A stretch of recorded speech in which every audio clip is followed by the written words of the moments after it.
Hey everyone, and welcome to The Explainer. Today, we're diving into something really profound.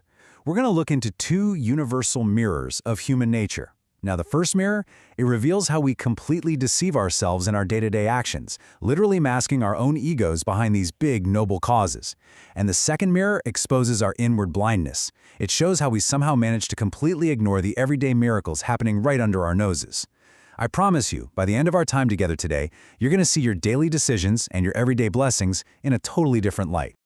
So let me ask you a deeply uncomfortable question right off the bat. Are you acting for truth, or are you acting for yourself? Just think about it.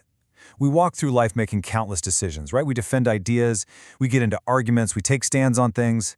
But if we actually pull back the curtain on our own minds, how often are we genuinely fighting for what is objectively true? And how often are we just, desperately trying to validate our own egos? Our source text actually captures this dilemma perfectly. It says, "The tongue may speak truth, yet the heart may be elsewhere." It's a crazy thought, but a human being can commit their absolute greatest mistake while using the most correct words. We see this all the time, especially when someone claims to act in the name of God, or in the name of some high, untouchable ideal. It is terrifyingly easy to use the most righteous, correct words to completely cloak our own personal desires. We'll use a sacred phrase like a shield to block criticism, but deep down, the heart is playing a completely different game. All right, let's dive right into this first mirror, the danger of self-deception. Picture this. You react to something. Maybe you want to correct someone who really annoyed you. Or you just feel this sudden urge to assert your dominance in a conversation. We instinctively start searching for justification, right? We want to be the hero of our own story. So we'll slap a noble or even divine label onto our very human, very flawed reaction. We are constantly facing two competing inclinations, the desire to align with truth versus the desire to just be right. And wow, that difference seems subtle, but it literally changes everything. Because when the desire to be right dominates your psychology, you actually stop seeking truth entirely. You just want validation. You just want to win the argument. And once that happens, those sacred ideals you claim to be defending, they aren't guiding principles anymore. Which brings us to a massive, heavy-hitting concept from our source, instrumentalizing the sacred. This happens when you take something divine or universally respected and you cheapen it. You turn it into a tool for self-justification. Our source points out that this is hands down one of the most dangerous traps a human being can fall into. Why? Because once you're caught in this mindset, you absolutely cannot see your own error. You've placed yourself at the total center of the universe. The logic goes, I am right, therefore what I do is right, therefore my actions are divine. You stop questioning yourself entirely, and you get totally lost in a mistake that you fiercely believe is right. So how do we fix this? We need to look at the true measure of action. How do we break out of this ego trap? How do we know if we're actually acting for the truth? Well, we need an objective test. Enter the rule of 3 from our source material. True action on behalf of God, or ultimate truth, means you are actively striving to align with 3 exact attributes: justice, mercy, and measure. Think of it as a filter. When you're about to act or speak out or correct someone, run your intention through it. Is there actual justice in what I'm doing? Is there mercy in how I'm acting? And is there a sense of measure, a sense of balance in my behavior? Here is the absolute bottom line. If these are absent, that action does not belong to God. It does not belong to truth.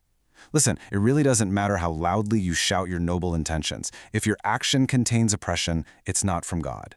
If it contains harshness without a drop of mercy, it is not from truth. If it's wildly imbalanced and purely reactive, it is simply not right. The sacred is not a weapon to swing at other people, it's a standard for us to live by. The source sums this up with a really stark, beautiful reminder. Do not think that naming him makes all your actions true. If justice is absent within, that voice belongs to you. It's a huge reality check. When justice and mercy are missing, that righteous, booming voice you hear in your head, that isn't divine guidance. That is just your ego talking. The safest path we can possibly walk is the path of continuous, uncomfortable self-questioning. We have to constantly ask, am I doing this because it's actually right or just because I want to be right? All right, shifting gears here. Let's look into our second mirror, the blindness of forgetting. It is actually wild how our brains work. Whatever is constantly present in our lives rapidly becomes normal. I mean, think about it. Your health feels utterly ordinary. Breathing? It's automatic. Just seeing the world in front of you feels completely expected. We literally begin to live our lives as if these absolute miracles are somehow owed to us. We don't even notice them until they're gone. It's like only realizing how amazing it is to breathe through your nose after you catch a terrible cold, right? Only in illness do we finally realize this invisible crown of health we've been wearing all along. Because of this natural blindness, this massive mental blind spot forms in our minds. We develop this profound, almost toxic habit of magnifying exactly what is missing, while totally minimizing what we actually have. If just one single desire in our life is unfulfilled, we tend to interpret our entire existence through that one empty space. Our minds completely fixate on the lack. And as the source material profoundly points out, when your mind is filled with lack, even a life of massive abundance feels like total poverty. We just inwardly constrict. You know, a person gradually becomes whatever they choose to dwell upon. It's that simple. If you constantly dwell on lack, you're going to feel deprived, you're going to complain constantly, and you'll live in this tight state of emotional constriction. You're basically fighting against life. But if you intentionally shift your focus to dwelling on your blessings, everything changes. You move toward gratitude, your soul actually expands inwardly, and you find a sense of balance. It is literally two completely different ways of experiencing the exact same reality. So, to cure this, we have to tap into the power of awareness. How do we actually make that shift? How do we cure this blindness of forgetting? Well, it requires a deliberate change in our momentum. Because just having eyes isn't enough to see your blessings.